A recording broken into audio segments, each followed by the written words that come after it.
Bonjour, donc nous allons continuer notre travail avec Maths Matrice. Le langage s'est appliqué aux mathématiques. C'est un wikibook. On est dans le chapitre déterminant, le déterminant. Alors on va commencer par récupérer les fichiers H.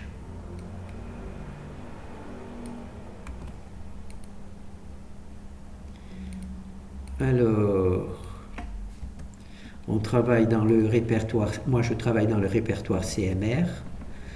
Alors on va sélectionner ces deux fichiers. Voilà. Donc ici j'ai mon fichier VA. Voilà. Et là je vais simplement l'enregistrer. Dans ce fichier VA, il va y avoir de nouveaux fichiers qui vont être appelés. C'est déterminant 1 et octave. On va commencer par déterminant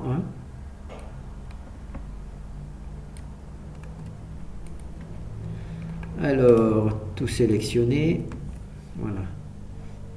Et là, il s'appelle V déterminant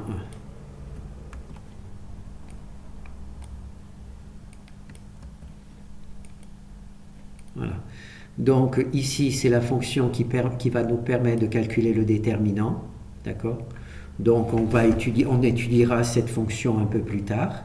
Là, on va juste tester voir si cela fonctionne. Alors ici, maintenant, on va aller récupérer ici.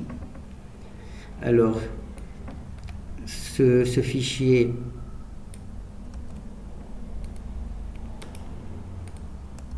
Ce fichier s'appelle PV Octave, donc V pour bibliothèque, P pour imprimer des matrices Octave. Octave, c'est un logiciel qui permet de faire du calcul d'algèbre linéaire. Et ces deux fonctions, la première fonction ici va imprimer des matrices pour que Octave soit capable de les lire. D'accord?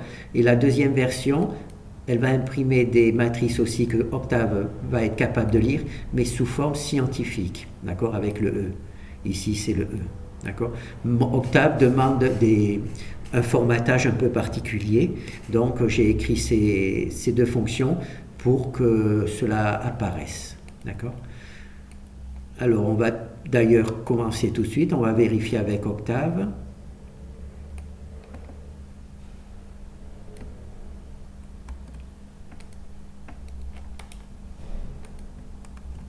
Voilà. Donc, au lieu d'utiliser printMR, c'est-à-dire cette fonction-là, qui imprime naturellement la matrice, on va utiliser cette fois-ci printOctave. Pourquoi? Pour que la matrice soit bien de format que Octave est capable de lire. Donc, on va lancer. Vous voyez, le format Octave, si vous n'écrivez pas une matrice de cette manière, Octave ne sera pas capable de lire. Et déterminant, ici, c'est la commande Octave qui permet de calculer le déterminant. Alors moi, ici, j'ai le déterminant ici, et il est calculé ici. D'accord? Moi, je travaille sur ma propre matrice A, ici.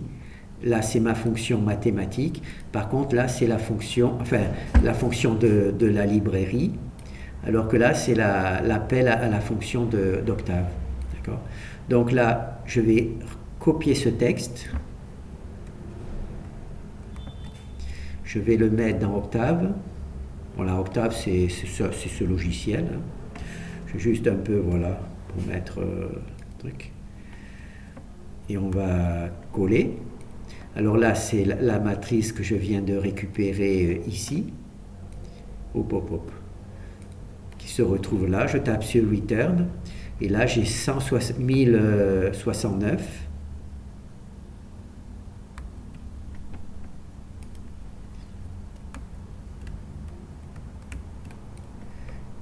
Voilà, et 1069. Vous voyez, j'ai 1069 et 1069.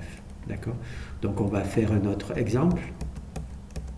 Voilà, on va récupérer cette matrice-là. Vous avez vu que même avec des nombres très petits, le déterminant est extrêmement gros. Donc c'est un truc à prendre en compte.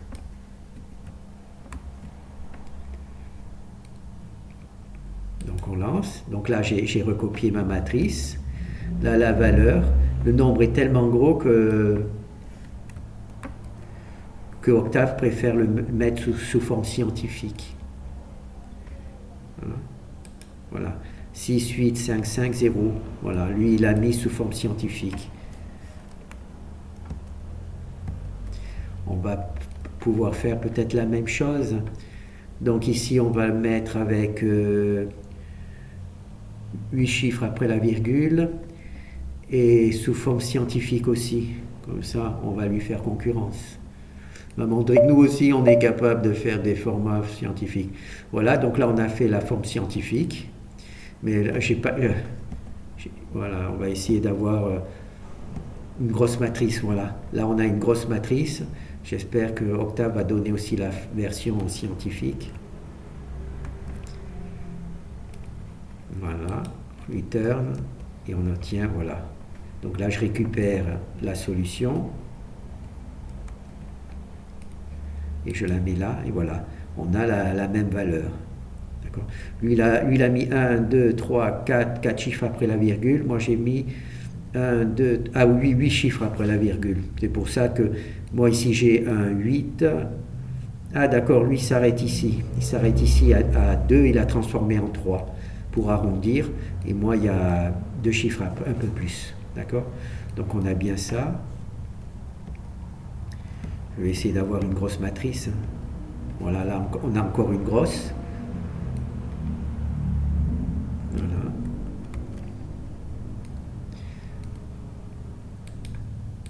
Voilà, on tape return et on a cette valeur là.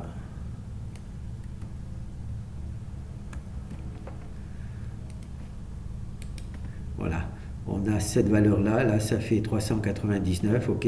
Moi comme j'ai mis 8 chiffres après la virgule, il y a des zéros et lui il est capable de ne pas imprimer les zéros qui ne servent à rien. Donc sinon c'est le même chiffre, on voit que c'est le même chiffre. Bon ben là c'est bon. Donc là on a vu les trucs. Bon maintenant ce qu'on peut faire c'est imprimer au format comment ça s'appelle, on va faire la même chose mais utiliser la deuxième version. Là on a utilisé cette première version où les chiffres de Octave sont en norme standard, et là il sera aux normes scientifiques, la version scientifique. Donc là, on va mettre, allez, on va mettre 8 chiffres aussi après la virgule, tant pis. Ça, non, 6 chiffres. Donc ici, on va mettre 9, 9, 9, 9, 9, d'accord? Et on va mettre combien? Oui, 8 chiffres. On va tenter 8 chiffres, on va voir ce que cela donne. Donc là, c'est en mode scientifique. Là, c'est en mode scientifique. Là, on va marquer 8 chiffres après la virgule. En mode scientifique, c'est bien. Et on va essayer de voir ce qui se passe. Voilà. Donc là, c'est en mode scientifique. D'accord? Là, 8 chiffres, c'est un peu exagéré, hein, visiblement. Par contre, là, il y en a 11. Donc, on va voir ce que cela va donner. Hop.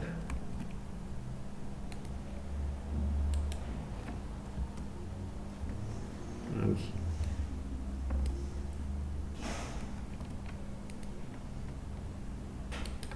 Voilà. Donc là, lui, il a choisi de mettre juste ses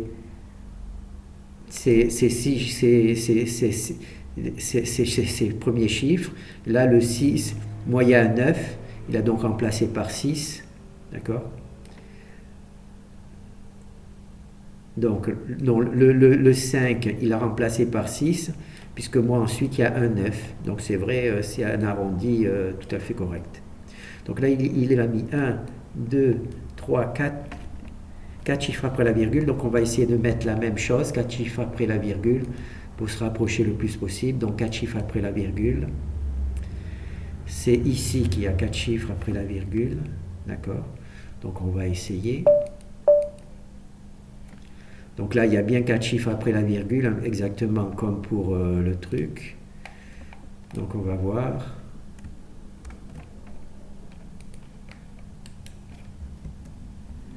Et ben voilà, on a bien nos 4 chiffres après la virgule.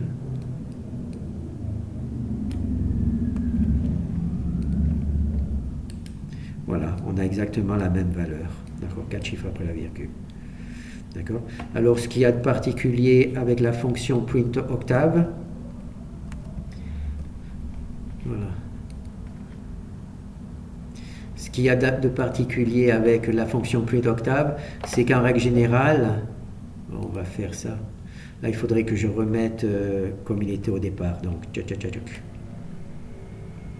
vais juste lancer. Voilà. Ah, je suis resté en mode scientifique. T'as pas de chance. Pourquoi tu es parti, tu es reparti en mode scientifique? Alors, voilà. Ah oui. Bon, c'est pas grave là. Voilà, là, on va aussi supprimer les 3 zéros, hein. Alors, on va mettre 0. Voilà.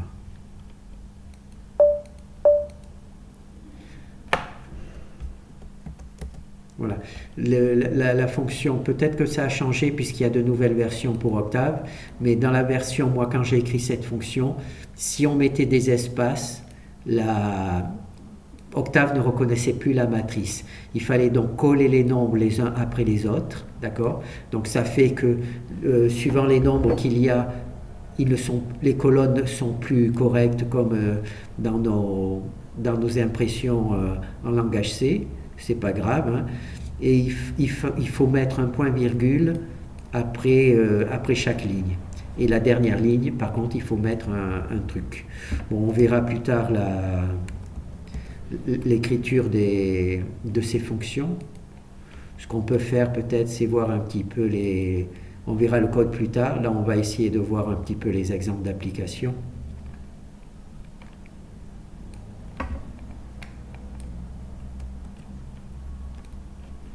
Alors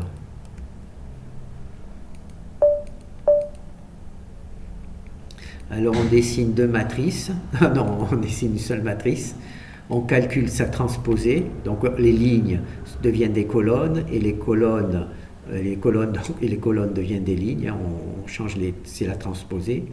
Et on s'aperçoit que la matrice et sa transposée ont exactement le même déterminant. D'accord? On va essayer d'avoir une petite matrice, voilà. Donc là, c'est 3 moins 7, 3 moins 7, 5, 7, 5, 7. Elles ont le même déterminant. Donc c'est intéressant de savoir que si on prend deux matrices, non, si on prend une matrice et sa transposée, elles ont le même déterminant. Donc ça, c'est... Ensuite, il faudra vérifier pourquoi avec le truc. Alors, là, on voit des propriétés des matrices. Ensuite, il faudra les étudier dans le livre pour essayer de comprendre pourquoi ces propriétés, éventuellement. Donc là, on a toujours notre matrice A. Là, on a notre matrice B.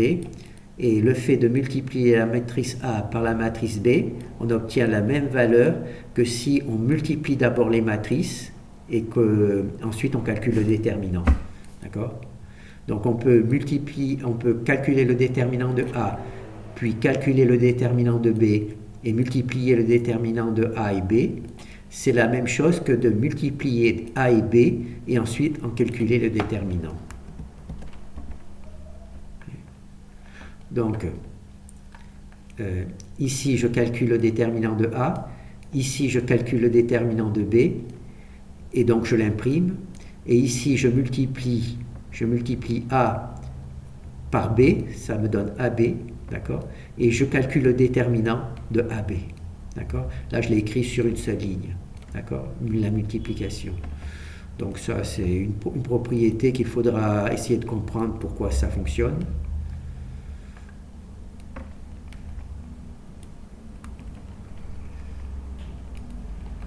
On va voir si on peut faire toutes les propriétés. Donc maintenant, celle-là, je ne la connais pas. Alors,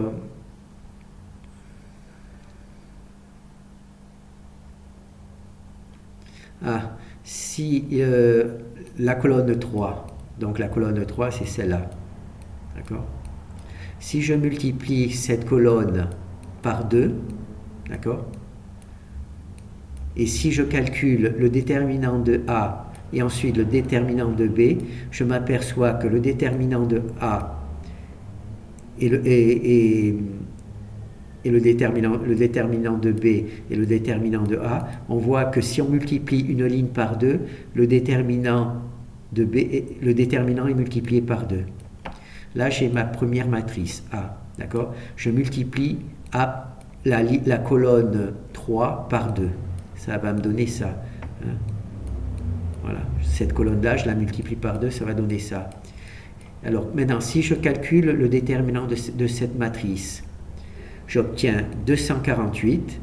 Et si je calcule le déterminant de cette matrice, là où la même matrice, mais dont une colonne a été multipliée par 2, j'obtiens 2 fois 248, qui fait 496. D'accord? Et j'obtiens la même chose si je multiplie le déterminant de A par S, c'est-à-dire par 2. D'accord? Je peux donc multiplier la colonne d'une matrice par 2. C'est la même chose que calculer d'abord le déterminant de la matrice et ensuite le multiplier par 2. D'accord? Donc là, on verra un petit peu. Hein. Donc, matrice A, on multiplie la colonne ici par 2. D'accord? Ensuite, quand on calcule la matrice A, on a 248. Quand on calcule le déterminant de la matrice B, on a 496. D'accord? Et c'est 248 multiplié par 2, ça fait 496. Et si on multiplie le déterminant de A, d'accord, par S, c'est-à-dire ici, par 2, on obtient bien 496. Voilà. C'est des valeurs comme ça. Donc, ce sont des propriétés que j'ai largement oubliées. Mais là, je pense que ça doit être par rapport aux colonnes, aux lignes, puisque là, on a fait par rapport aux colonnes. Je suppose que c'est la même chose. Voilà. Si on prend la ligne 2 et qu'on la multiplie par 2, si la ligne 2 c'est celle-là, je la multiplie par 2, d'accord? Et alors maintenant, si je calcule le déterminant de cette valeur, c'est moins 93, d'accord? Et si je calcule le déterminant de cette valeur, c'est 2 fois 93, c'est-à-dire 186, d'accord? Si je calcule le déterminant de B. Ce que je peux faire aussi, c'est calculer le déterminant de A, c'est-à-dire 93, et le multiplier par 2. D'accord? 2, c'est la valeur de S. D'accord? Donc là, c'est l'équivalent par rapport aux lignes de ce que l'on a fait par rapport aux colonnes. D'accord? Si on multiplie une ligne ou une colonne par S, le déterminant de la matrice obtenue correspond au déterminant de la matrice précédente multiplié par S. Voilà. Donc là, on va passer au truc. Là, ensuite, vous regarderez, c'est les propriétés, il faut un peu réfléchir dessus. Donc là, c'est la partie intéressante, puisqu'on l'a utilisé dans notre écriture.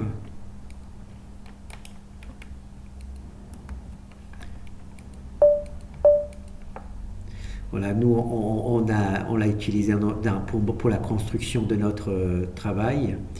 Si B est une matrice qui résulte quand on a échangé deux colonnes, par exemple ici C3 et C2, alors la colonne 3 et la 2, donc on a échangé la colonne 3 et 2, alors le déterminant de B est égal à moins le déterminant de A. C'est-à-dire que si on échange, si on a une matrice A, d'accord, et si on échange deux colonnes, eh ben, ça donne une matrice B dont le déterminant est égal au déterminant de A moins B, qui est égal au déterminant, le déterminant de B est égal au déterminant de moins le déterminant de A. Voilà. Le déterminant de B est égal à moins le déterminant de A. D'accord? Si on échange de lignes, je pense que c'est la même chose si on échange de colonnes. Voilà. Donc là, on échange la colonne 1 et 2. D'accord. Là, ça devient, là c'était la colonne 1. Et là c'était là c'était la colonne 1. Là, c'était la colonne 2, on a donc changé. Quand on calcule le déterminant de B et de A, on s'aperçoit que la valeur absolue, c'est la même valeur. Par contre, le déterminant de B est égal au déterminant de A moins, parce qu'il y a un changement de colonne. Et on fait la même chose avec le changement de ligne. D'accord? Voilà, ça c'est quelques propriétés du déterminant. Normalement, dans un livre, il faut essayer de comprendre d'où cela vient.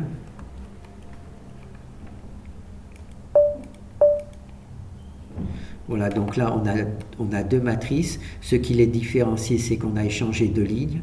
Ici, on a changé la ligne 3 et la ligne 2. Donc la ligne 3, c'est celle-ci, et la ligne 2, c'est celle-ci. Donc on a échangé la position des deux lignes. Et le fait de changer les positions des lignes fait que quand on calcule le déterminant de B, il est égal à moins le déterminant de A, comme il y a un changement de ligne.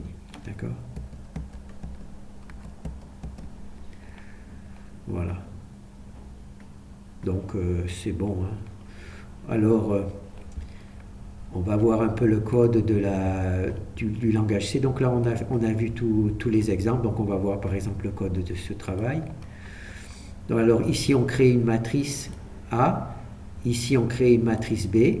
La matrice A, on l'initialise avec des valeurs entre 9 et moins 9 par cette truc. D'accord? Ici, c'est R1 et R2.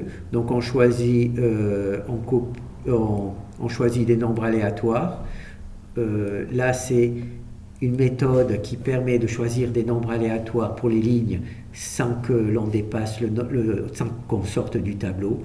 Ça, on verra plus tard, hein, ce code-là. Et ensuite, bon, on imprime la matrice A. Alors, pour rappeler, ici, c'est space, d'accord? S pour le nombre d'espaces par nombre. P, le nombre de chiffres après la virgule. Et C, le nombre de colonnes par ligne. D'accord? Donc là, on imprime A. Ensuite, on imprime B.